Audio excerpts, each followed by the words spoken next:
Happy Friday, everybody. I'm Nick Slavic. I'm the proprietor of the Nick Slavic Painting and Restoration Company. I'm also the host of this show, Ask a Painter Live. It's a weekly live Facebook show where I use my over 2 decades of experience as a craftsperson and a business owner to answer any questions you have. And again, if I don't have the answers, the community that's associated with the Ask a Painter page, group, and shows is the brightest, smartest, most innovative, progressive contractors and craftspeople you're ever going to find. So look forward to this. This is going to be really fun today. We have the PCA, the Painting Contractors Association Contractor Question of the Week.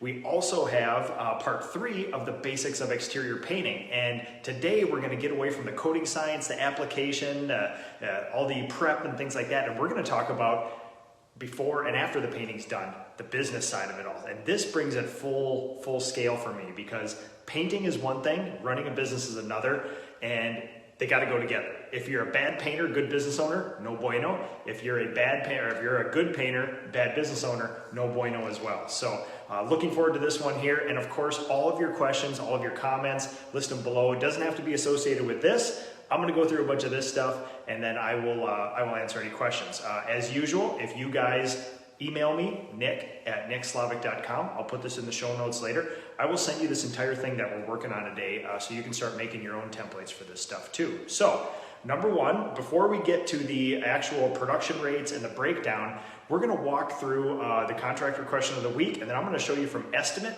all the way to job costing at the end of this project what I do. So this week, the Paint Contractors Association, the PCA, is kind enough to underwrite this show. There's a link up here if you guys want to join now. It is the biggest, best, brightest group of contractors in the entire world here. It's not a coincidence that the hockey stick curve went like this for me personally and professionally, and for my business and my craft after meeting contractors in the PCA and joining. So I would urge you guys to get involved. It is understatement to say that it has changed my life and my outlook on what we do. So the PCA Contractor Question of the Week is, what do you do to prepare for the best times and the worst times? So this is going to be a very unsexy, unsatisfying answer, and as most of you know, I am a huge fan of mastering the basics. When I look at some of the painting contractors and companies and craftspeople that I look up to in this industry in the United States and broadly out into the world, they're people who master the basic things and then replicate them consistently over and over and over, not for one day or a week or a year, for a lifetime. Consistency is a huge thing, and doing basic things really, really well is good. And that's what we're going to talk about today. You talk about a global pandemic, COVID. Right now there are riots and looting and unrest in Minneapolis and St. Paul. These are the worst times, but there's also good times. A short 3 months ago, it was the best times, and they can change very rapidly. So again, I will say, master the basics. And the basics for me, if you say, Nick, what's one thing you can do to prepare for the best times and the worst times? Know your numbers, know your business. You don't want that to be the sort of thing that you need to figure out during the good and the bad times. You need to have a very tight control on your business. Now, you do not have to be an accountant or a CPA to do this. It all comes down to one simple thing, which is job costing. And I'm actually going to show you another simple form of job costing that I do for this. Job costing is nothing more than you paint the outside of a house. At the end of it, you sit down, you write down how much money you made off that house, the revenue from the project. You minus out your materials, your paint, your caulk, and other things, and then you divide it by your hours, and that will give you a rate. I produced X amount of revenue for this project. That may be good, that may be bad. You may not even know what to do with those numbers, but have that data tracked. Write it down. This is stuff you don't have to create. It's already there. You ordered paint, you gave an estimate, you gave an invoice, and you know how long it took you if you're keeping track of your hours. So these are things that we have to create from whole cloth. They're already there. Tracking this job by job will allow you to adjust your prices accordingly, figure out if you're ordering enough materials, and give you a good idea on what a job actually takes. And I have a large data set. I've been doing this a lot of years, but still I track this stuff because we run into things that are odd all the time. The second little, if the economy goes up and down, this and that, at least you know your numbers enough to know maybe here's how low I can take my prices in order to still run a business with a meager amount of profit, or at least not lose money. And also, if in the best of times, if you feel like you're being overwhelmed with people saying, yes, do my project, you may want to raise your prices accordingly. But how much? And what does that look like? You don't have to guess if you do this stuff. So again, super unsexy, super unsatisfying. Do the basic stuff really, really well over and over and over. Also, if there is a sort of tip that I can give, is get a line of credit. A line of credit over the last 3 years has been a lifesaver for me, because we've been in growth mode, training mode, innovation mode for almost 3 years now. And that line of credit I have through my bank has allowed me, during the times when we've gone heavy recruiting, heavy training, to absorb the really high payrolls and low production numbers, so that in 3 to 6 months we build back production, profitability goes up, and then we pay back the line of credit. But that softens out those bumps where you're staring at your checkbook and you're seeing small amounts coming in and big amounts going out, and that will at least take the stress off you, knowing there's a cushion there that you can bump some money in, bump some money out, and things like that. So the PCA Contractor Question of the Week is, how do you prepare for the best and the worst times? I know it's unsatisfying. Please, the best people in this industry do that. They do basic things very, very well, very consistently. And that's the theme of this entire year for me, for Ask a Painter, and for my business. We're intentional about doing this internally in my business, which is mastering the basics. Do a few simple things insanely well, over and over and over, consistently, forever. You will set yourself up better than having these huge spikes and, oh my God, we did so well, and oh my God, we're on fire, and this. That is so stressful. This evens out those ups and those downs and those curves. So thank you to the Painting Contractors Association, great friends of mine, a great organization, and I do appreciate your support for this show. They archive all these shows in their education section, so if you ever want to see them there, they're all there for you. Okay, so let's get down to the exterior of the Slavic house. This is the third part in a 3-part series of the basics of exterior painting. Episode, I believe it was 207, we went over the basics of prep. We are standing in my war room right now, my office, inside the hashtag Slavic House. And you can follow along, hashtag Slavic House, for the last 6 months, from digging a hole up until now operating and living in this place. In episode 207, we went over basic prep, and I showed you how I prep my own house. I broke down the times, the materials, things like that. We even sprayed a little Sherwin-Williams DTM bonding primer on some clad metal things around the house. I showed you application techniques, super new technology from Titan for a sprayer, the DTM bonding primer, and we set the house up next for the next show, which was episode 208, the basics of exterior painting. And I showed you how I paint my own house. And it was really fun for me because, obviously, somebody who's been around long enough, we do a lot of these things.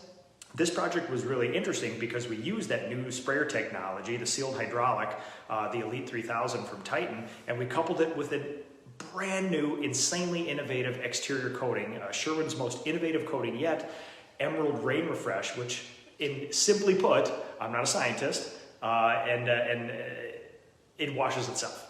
It cleans itself. It sheds. What's really interesting too is that the night after I painted, everything was nice and dry.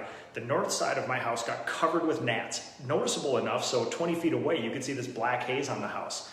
2 days later, poured rain. There's nothing left on the house. Very interesting coating. It has my interest, and especially for me doing this for a long time, I love trying new and innovative things, and that was it. So now let's actually go. We've done prep, we've done painting. Let's actually go down to, after the project is done, good enough if you can paint, but now you got to do something with all the numbers and run a successful business. So we're going to get to this at the end. This is the breakdown of production rates. You may have seen a sample of this. I did a bunch of shows ago. I thought this was a great way to cap this off and bring this full circle, which is, you guys saw me paint a house. I have all the numbers from it. It's my own house, and I'm going to use it as an example to show you from start to finish, from the estimate all the way to collecting all the data. What do you do with this stuff? So we're going to start with my estimate. So this is the actual estimate from my house, and because you guys know data plus feelings, that's my thing. The feeling is, it's my house, I want to love it, I want to do good things to it, but the data is a little tough when you muddy myself in it. It's even though I have production rates and all this other stuff, I wanted to be objective when I estimated my own house, so I actually sent this out to 2 painters and I had them estimate it for me, and I took the average of those 2 numbers and came up with this, and it was very close to my number if I had to put it on there. So this is my estimate form. There's a few things missing from it, namely, you know, the client, the phone, the address, the email. I mean, it's me. Normally this would be filled out with all the client's information here. Then I basically start off with, I try to make this as succinct as possible. There's a sheet that accompanies this, that's the info sheet, which it describes in depth about cutting bushes, prep, caulking, priming, things like this. I want to give people simple information right up front, so I put it in a succinct way where they can look, this is an exterior estimate, and the project is the exterior of their home, and what is the item we're painting? And I try to give them basic, concrete, chunked options for their house. And normally what I do is siding and trim together, unless it's some very intricate trim. Service doors, you know, obviously doors that you come in and out of the house of that people walk through, garage door. And then for my particular house, one of the unique things was caulking all the battens. The outside of my house is a siding called board and batten siding. Large sheets of LP Smart Side were on there, and strips called battens. It's a very traditional thing. You normally see it on barns and things like that, and country outbuildings on farms. It's called board and batten. The board is the large sheets, the battens are the strips that go like that. Historically, they used to cover the cracks in the boards. The boards would be 12 to 18 inches. They'd butt another board up and they'd put a batten over the top of it. I love the look. We did it out here. Per the specs of the siding company, they only really do corner boards and window trim, caulk it and things like that. I wanted the look of it being completely sealed, so we had hundreds and hundreds of battens. I had one of my apprentices who wanted some extra hours come out here and do that, so we basically caulked all that. Normally on a new house, you wouldn't find that stuff. So a couple other things about my estimate here. Again, I will share all this with you guys. I'll put this in the show notes later, but you can email me, nick@nickslavik.com, and I will send you the whole folder for my own project, from estimate all the way to production rates here. So, Mark, is your estimated generated in QuickBooks? No, this is a Google sheet that I made. So it's a little bit of manual entry here, but it's something that I can control, and that's how I prefer to do it. So also, I put a quick description here of what we're going to do to this. So when we have the siding and trim, clean dirty areas, prep, and it includes the foundation. There's a little bit of mud on a few of the boards. The house wasn't worth washing. It's all brand new siding. When you wiped it, there wasn't any visible dirt off, but there was some mud from construction. I think there were 3 areas where must have got a muddy handprint or a boot print or something on it. So applied bonding primer to soffit, fascia, and drip cap. That was a unique thing about this project too. I wanted my house white, but a specific shade of white. The soffit, the fascia, the gutters, the garage doors, and everything else was a pre-finished white that didn't match my white, and I'm an insane person, so I wanted to go from the gutters all the way down to the foundation in the same white, kind of off-white. So I used Sherwin-Williams DTM bonding primer on all the pre-finished metal around the house, and then I used the Rain Refresh over that on everything to make sure we get a good stick like that. So that was specific, and I called it out here for that. Apply 2 coats, 1 color on all siding and trim. So basics, you don't want to overwhelm people with info. If they have more questions, there's the info sheet that goes along with this, and I also walk them through that too. Service doors, there's 3 service doors here. Prep, apply bonding primer, 2 top coats, 1 color, exterior portions only. Again, simplified. When I do a door, normally the doors on the inside of my house are already painted, so we weren't going to be handling those, but I always make sure that people know, because sometimes people assume, of course you would do both sides of a door. Most of the time, when we're doing the inside of a house, the outside's already painted. When we're doing the outside of a house, the inside's already painted, and I just call that out. And obviously we change it if the client needs it. And then garage door. Prep, applied bonding primer, and 2 coats, 1 color. And again, the garage door was white pre-finished, but I wanted it a different off-white, so I called out specifically that we were using a bonding primer on top of it.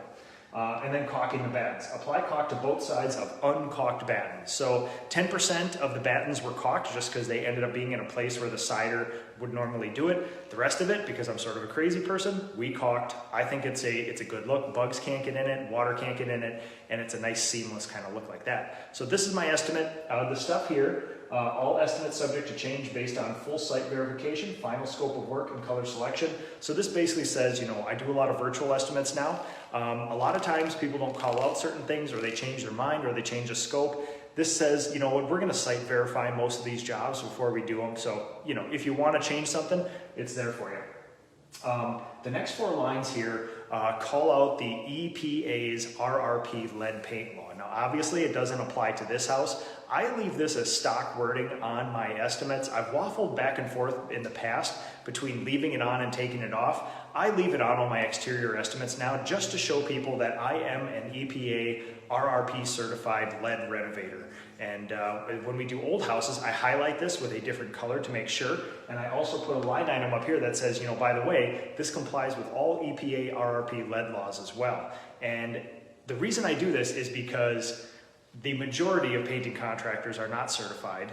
A majority of those contractors do work on houses with lead paint and do not follow this. And again, I want to be fair, I want to be good. No homeowner ever knows about it. Most painting contractors don't even know about it, but I want to do the right thing. We're certified, we follow the stuff, I call it out. And if a homeowner makes a conscious decision to go with somebody on their historic farmhouse, their old farmhouse from 1920, to have some guy pressure wash it and spray it and leave those paint chips all over the yard, I can't stop that. That's a homeowner's thing. It's not legal, but again, it's how much do you want to fight? It's one of those things, and you just try to do the right thing by everybody. And number one is keeping clients safe, keeping your people safe, and then keeping all the neighbors and future homeowners safe as well. So after that, always, trust is a big thing for us. It's our number one core value, so I thank people for their trust. It's a big deal. We don't take it for granted. It's not just empty letters here.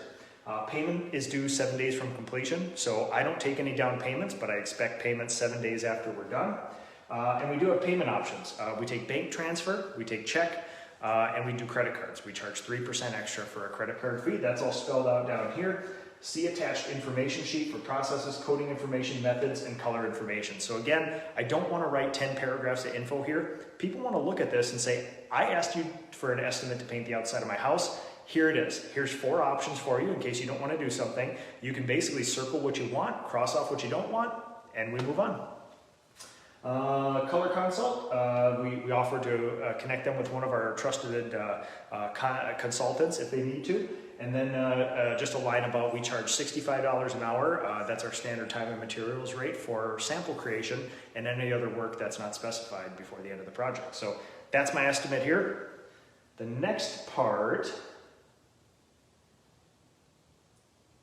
So after we get the job, just this for you guys. After we get the job, I head up the sales team here. It's a sales team of 1 for now, taking on somebody else a little bit later. What happens is the client will normally email me back and say, hey, we want you to do the work. And then I'll say, good, we'll put you in our queue. And then I put the job on the list in the order in which they accepted. And then when it comes time to actually do the job, one of my 2 production managers creates this thing called the jump sheet and contacts the client and verifies, okay, you said you want to paint the outside of your house. Nick gave you a bunch of options. Let's go down those options and figure out, do you want that painted, do you not? What color, what finish? And we'll kind of walk you through it. And it's their time to just firm up the scope of work. Most paint businesses have something called a work order. A work order is, you don't just hand your painters an estimate and say paint this house. You have to interpret it, sort of disseminate it in a easily digestible format. And internally, my people ended up calling the jump sheets, and I love the name. It jumps off a project like that. And this is our internal document. The client doesn't see it, they don't need to. It doesn't have any information that they don't already have. It's just a consumable form by my people that says, here's the address of the house, here's the name of the client, here's the phone number in case there's an emergency, dog got out, we see smoke from something, there's water dripping somewhere, they have an emergency contact. And what we do is we have these forms that sort of fill themselves out here. We start off with the project price, and this comes from the estimate and estimate and the scope here. And we just enter that in, and that automatically spits us out a budget for this project here. I'll kind of stand out of the way here for you guys. So on a project like this, we enter in the price, we take off the 15% of materials because that's not revenue producing, and then we divide by 60. We would like our people to produce $60 of revenue an hour. So that says in order for this project to be a win, we need the painters to complete this in 74.7 hours, like this. Now, we have a project plan here that we're going to get into shortly, but I will scroll down for you. Farther down on this, see project plan tab below on a separate sheet. So again, on the bottom here, we have the jump sheet, and then we have the project plan. This basically spells out what's going to be painted, the substrate, the color, the coating, how much we need, how much we're predicting we're going to need, and then the painter fills out this, how much we actually use. So in this house, the siding and trim, I put X's here because I've completed those things. And if I were a painter and my production manager was looking at this, they can look at this and say, okay, they've completed it. There's an X there, so I know how far this project has progressed. Soffit and fascia, the color we didn't list because it's going to be Sherwin-Williams DTM bonding primer. I estimated I need 5 gallons. We used 4. The top coat, the color was Sherwin-Williams Snowbound Emerald Rain Refresh. We used 23 there. We actually got 25 gallons, but we used a gallon to prime or to paint the garage door and a gallon to paint all the service doors as well. Same thing here, nothing special. When we prime something, we call out the primer, the color of the primer in case we need to tint it, and then the coating. And again, this is the paint column which we order. The production managers use our rates to order that paint, and then the painters fill out what they used. Now, project plan. This is something sort of unique to us, kind of near and dear to our hearts. It's an extra step for our painters and our production managers, but this is a super effective way for the production managers to actually follow along and see how far the project has progressed, and also for me to gather production rates, which is an insanely valuable thing. So a project plan is something that I ask my painters to do, to say, if you have 74.7 hours to do this house, you show me how many days, how many hours it's going to take to get that project under budget, and they spell it out over the course of a couple days. If there's 2 people, that's less than a week of work for 2 people, 40 hours a week for 2 people. So they'll have to show me, we work 4-day work weeks, in 4 days how they're going to bring this project in under that in order to get the project done here. So what's really cool is one of my production managers, Justin, actually made a bunch of this stuff autofill to the front page. So the person enters their name and the date, and then the dates auto-populate here. So Parker, my young high-speed apprentice here, he went out and he caulked the battens. He spent about 12 hours over 3 days. He's a college kid. He comes out for a couple hours every couple days and caulks the battens. So he logged his time, and every time he logged it, he put in the date. He planned. He goes, yeah, I got 6 hours to caulk battens today. He hit a stopping point at 5.12 hours that day. Same thing there. He planned on 4 hours. He got done in 3.75. He planned on 5, 4.1. This is the important stuff. The caulking is kind of unique. The painting and the prep is the big thing. And I log my own hours here. The prep, I planned on about an 8-hour day to prep this entire house. That's everything. That's taping, that's taking doors apart, that's, whatever else you can do. Inserting a Trimaco floor shell up above the roof line there, above the gutters, digging out dirt around the foundation, laying plastic around the foundation, everything we need to do to get this job ready that's not actually painting. It took me 7.5 hours. Just from experience, I called that one pretty close. 7.5 hours to prep this house 100%. The next step would be to actually spray paint on the house. Prime the soffit, fascia, and the garage door. So I planned on it taking me about an hour and a half to go around the whole house and do that. It took me about 2 hours just to get the system down.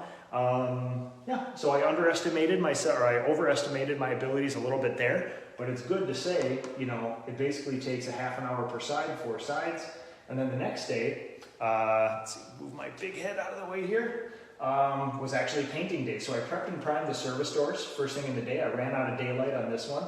And then with the project plan, people think that if you take 10 steps, you have to log those 10 steps, how much time it took. If you dig through your tool bag, you log that time. All I care about is how much time did it take to prep? Top coat 1, top coat 2, de-prep and clean. That's all I care about. Those 4 things. If you track those 4 things, very simple, you will have mastered the basics. You will be tracking basic numbers. You don't want to overwhelm your apprentices and craftspeople with logging, almost with a stopwatch, all the little micro movements that they do, because they'll get really angry with you when you do that. So I planned on 2 hours. Took me 2.5 hours to prep and prime the service doors. 2 hours for top coat 1. An hour for the top coat on the service doors. It took me an hour and a half to do top coat 2 on the entire house. It took me 15 minutes to do top coat 2 on the service doors. Again, doors are all on sawhorses. The sprayer's already done. When you walk by the doors, all you do is give them a shot like that. That's an easy one. And then it took me 4 hours. I thought it would only take me about 3 hours to de-prep and clean. It took me about 4 hours to de-prep and clean the whole house. So that's it. And again, this is a little extra work for you and your painters and everybody else, but years from now, you can look back and say, oh man, it's a 40 by 80 house with 9-foot sidewalls. I wonder how long it would take to prep. You know exactly how long it would take to prep, minus a couple window movements or placements here and there. You can look back on this stuff and say, you know what? If a house is similar to this, it took one person who knows what they do about 7.5 hours to prep that house. And there's your production data going forward. Again, this is unsexy, this is simple, this isn't a magic app, it's not a magic algorithm, it's doing this over and over and over again. Tracking that production data will help you through the good times and the bad. So, production plan, this thing actually feeds into the jump sheet, which I'll show you here.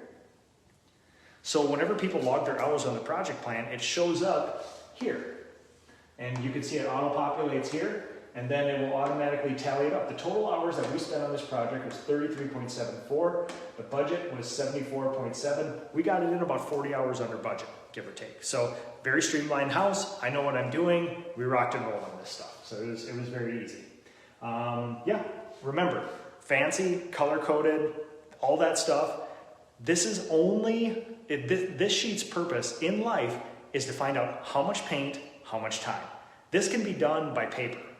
For 5, 6, 7 years, I used to just turn my estimate over, write down the amount of gallons of paint I used, the price per paint, and then my hours. And I didn't really know what to do with this stuff, but I started logging it because it's very important. If you wait a day, a week, a month, and think, I'll go back and fill that in, you won't. You do it on site to make sure it's accurate. Nick May, how's it going, my friend? All right, so now we have the estimate is accepted. We built the jump sheet. My people have done the project plan. Now it's actually time, the episode 2007, 208, we're actually prepping and painting the house. Now the house is done. What do? You got to collect all that data. You got to do something with it. So now we have job costing. This is let's see if I can fit this whole thing in here. I'm going to cut off the last little bit because that last little bit is not an important thing, but I will put in this here. So again, nick@nickslavic.com. I will send you this whole packet from estimate all the way to job costing and production rates so you can build your own templates or use this stuff. Okay, job costing, again, is taking the jump sheet, how much paint, how much time, and actually figuring out gross profit and other numbers to track your business with. That'll actually give you, was this a good job, was this a bad job? And in here, we have auto-populated numbers that color code based on green is good, it's above standard. Red is bad, below standard. So we have my project name. I have an area here for callbacks. We didn't get a callback on this job, it's my house. We have revenue per hour. Basically what we do here is we log our coatings in right here. We use 2 coatings and some caulk on this. The number of gallons we had, the cost per gallon. This gives us a material total, just over $1,200 of materials. That auto-populates here based on the revenue. Materials was 24% of this job. The industry standard is 15%, so materials cost a lot of money for a job like this. And again, there's lots of square footage. It's a super high-end product, innovative product. It costs a lot of money to do that. Painters and labor. So we have Parker and we have me, our rate. And for this, I just inputted a $35 an hour as a painter for me. That's a very high paid painter. I just assume a labor rate like that. I don't actually pay myself wages for this. I pay myself a salary to run the company. So we have the total hours here, the wages, and again, this is very important, burden. I add a 25% burden in there so you're not off on your labor, and that gives us a labor total. All of that populates to here into materials for 24%, which was actually 9% over budget, which is bad. But labor was supposed to be 40 and was 23. We were 17% under budget. So again, 9% over, 17% under, that's still a net positive, which is 49% gross profit. How I take the pulse of my company is gross profit. It's labor, it's material, and it's gross profit. I want to see material 15% or under. I want to see labor 40% or under, and I want to see gross profit 40% or over. So this job, we did 9% better than on average or an industry standard or what we plan to do. Another number I track, which isn't as accurate, is revenue per hour. And this is just another way to gauge a pulse. $119.55 an hour. So basically, when you look at this number here, when painters call in or they ask me about, hey, I'm a single person painter, I'm doing really, really well. It seems like, Nick, your numbers aren't as good as mine. They're not, because when I was a single person painter, my production rate was between probably $85 and $120 of revenue an hour. And a really good painter in the United States that's an employee of somebody else will probably do $50 to $70 of revenue an hour. That's just statistics. That's not tooting my horn. You'll find this universally with single owner operators over and over again, because nobody's more thoughtful, hardworking, or motivated to do that job than the single person owner operator. And I've got an inside look into tons of owner operator financials, and I find it universally this is the same thing. They think, oh my God, this is great. Nick says the industry average is 55, and I'm doing $120 an hour. If I had 4 people of this is gonna be insane. I'm gonna outperform companies twice my size. When you hire your people and you track your numbers, you will find those numbers for people who've never painted before, somewhere between $20 and $40 of revenue production an hour, and that's losing money. So you gotta be careful. Knowing these numbers will tell you how good it is. One of the biggest downfalls of owner operators as well is if I'm out there doing 120 and my apprentice is doing 20, you'll probably average out $60 to $70 to $80 of revenue an hour. You'll think, oh my God, we're still killing it. I'm gonna send this person out on their own. And that's where you start getting the $20 of revenue production an hour, because your numbers as a killer painter were muddying the waters on that sort of thing. So, okay, we have job costing now, and this is the basis. You know, when I look at my job costing, it's a huge spreadsheet. I just go down the list and I look for the red and we try to figure out why. But that's basically the pulse of the company. We see a lot of green, things are gonna be good. We see a lot of red, things aren't gonna be as good. Just kind of is what it is. So now, the culmination of what we're doing here is, what do you do with this stuff? Job costing will just tell you what it is. Finding out production rates and pricing will tell you if you need to make changes in the future. So again, you're gonna see a lot of similar numbers here. Everything starts with the estimate. That starts your baseline price. Then it goes to the jump sheet, which gives you paint and hours. And all we're doing now is filtering those paint numbers and hour numbers in different ways right here to get different information out of them. So, oh, John Busick.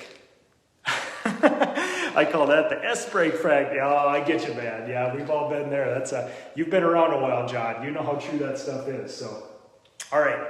I like to do this stuff here to show you guys kind of what we're dealing with here. You can use the Hover app, you can take 8 pictures of a side of a house. It'll give you an automatic measurement. Or with my house, it's simple. It's a 40 by 80, 9-foot sidewalls. I did some quick and dirty math right here. Oh, John Busick. I factor 6.5 hours of actual production a day per field per employee.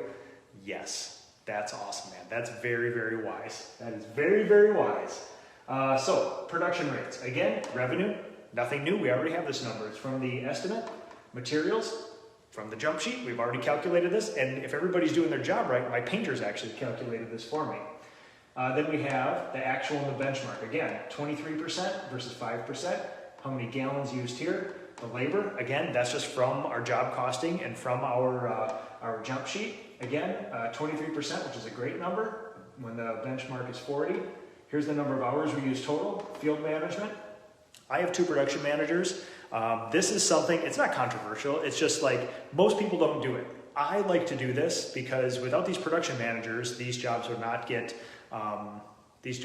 produced. So I add in 5% field management. That's basically my 2 production managers cost me about 5% of my revenue production every year in order to manage all those jobs. So I add that in there. And again, it doesn't matter if you do or don't, you have to be consistent. You can't add it in sometimes and not add it in, because you want these numbers to all be objective and traceable and something you can rely on. Gross profit. So again, we're about 8 or 9 points higher on that when the benchmark is 40. And here's the quick and dirty math on here. This is the thing that the production rate calculator adds in too. You actually figure out, okay, based on that price, based on the gallons, based on the time there, what's our actual production rate? So that the goal of this thing is measure this house, figure out how many square feet per hour your painters can produce, figure out how much you charge per square foot, so that when you go to the next house, you're not doing this in retrospect. You're not doing this at the end. You can say, oh my God, we have another 40 by 80 shed coming up here. I can look back on this and say, you know what? My painters produce about 86.5 square feet an hour. So when you get your measurements from that, you can just plug in your numbers, and you can teach somebody else to plug in the numbers instead of putting the finger in the air like that. Siding and trim square footage. I did the sides here. I added in the soffit and fascia as well because we painted that. Now, again, you do this any way you feel comfortable. There's a couple ways to do this, but whatever way you choose, be consistent. Do it over and over and over again. I chose to do, there's a measurement of square foot of siding per house that'll tell you how many square foot of siding it is. But we're not painting it once, we're painting it twice. So basically what we're gonna do is I double that number because it's 2 coats. There's over 2,900 square feet of siding on the outside of my house.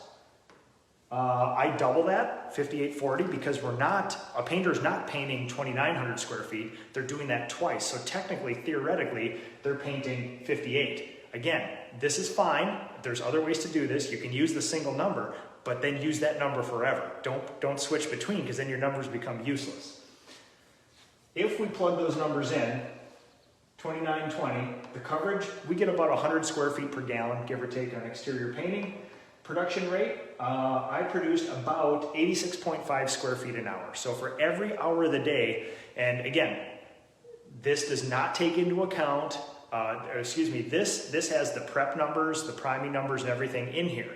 So again, you can start separating this out, and that's probably be correct of you. The problem is I want it simple and repeatable. And if you start parsing this out and making this time consuming and complicated, people won't comply.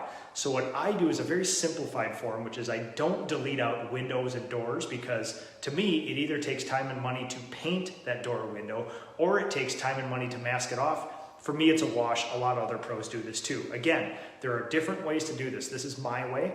I found that I can consistently do this over and over again if I make it really, really simple. So this is what I do.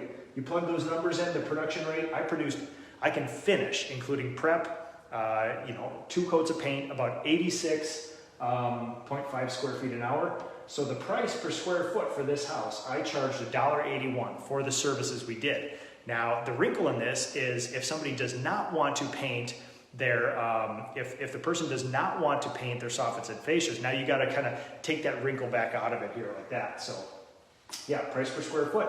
I charged $1.81 per square foot for a house like this. And here's how you make decisions. The gross profit was 48.7%. That's about 9% higher than the industry standard. If this is an acceptable thing, if this is the market rate, don't change your prices. If you're bidding all of these type of jobs at $1.81 and you're not getting any, this is higher than an industry standard. You might want to bring this down to $1.50, $1.60, and then see if you can capture those jobs if you need them. But again, if you're still getting overwhelmed, if you're pricing out your jobs at $1.81, this is again how you make decisions, and every single person you bid on says do it, and then they get frustrated when you have too much of a lead time, you may want to up that price a little bit to equal supply and demand on that stuff. So this is how you use this stuff. This does not tell you, and again, what I love is this isn't what do you charge for X. People ask that all the time. What do you charge for this? It's not about what you charge, it's how you charge. You have to have a through line of information to help you understand how price is calculated. If people show up and just say, oh my God, I saw Nick Slavic charges $1.81 for exteriors of houses, good luck. If you apply that number to every single house you do this year, you are going to find that you're overpricing jobs greatly, you're underpricing jobs greatly, you're all over the place. So again, this isn't a dumb number. Don't think about this as, oh my God, this is the number, this is the ultimate. This is something that I track for similar jobs like this. And again, you're going to find through lines, you're going to find commonalities, but you have to remember, this gives you information whether you need to adjust prices up or down, or whether you need to do something different and to get these numbers in line. So again, don't just blindly follow numbers that you see on the internet, and I don't either. It's very important that you get your own, get a whole bunch of these together, and magically you'll find there's a through line through it. So again, one of the other things you can say is, if it took us 150 hours to paint this house, which is twice over budget, all of a sudden you would say, hey, $1.81's not cutting it. We need to go $3 a square foot for these from now on because we lost our tail on the last one. And then you see if you get any more of those jobs. So Dan McGee, 100 square feet per gallon, single coat or 2 coats. I did 2 coats on this house here. We used about 25 gallons of top coat. We used about 13, 14 on the first. and about 10, 11, maybe 11 and a half on the second coat there too. Just goes a little farther. So, all right, everybody, that's basically it. Again, if you want this, I will send you the entire packet. All I ask for in return is feedback. You can email me, nick@nickslavic.com, and I will do that. Do not put your email address in here. I'm not going to fish it out and copy and paste it and do that. You have to email me, nick@nickslavic.com.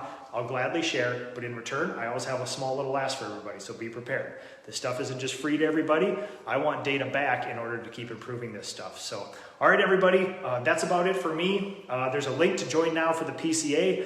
This stuff is what we dwell in the PCA, the Painting Contractors Association. So I look forward to corresponding with everybody here. I hope the travel world opens up again so I can go visit everybody and see what everybody's up to around the country again and the world for a larger part. And I want to thank the PCA for being a great underwriter of this show.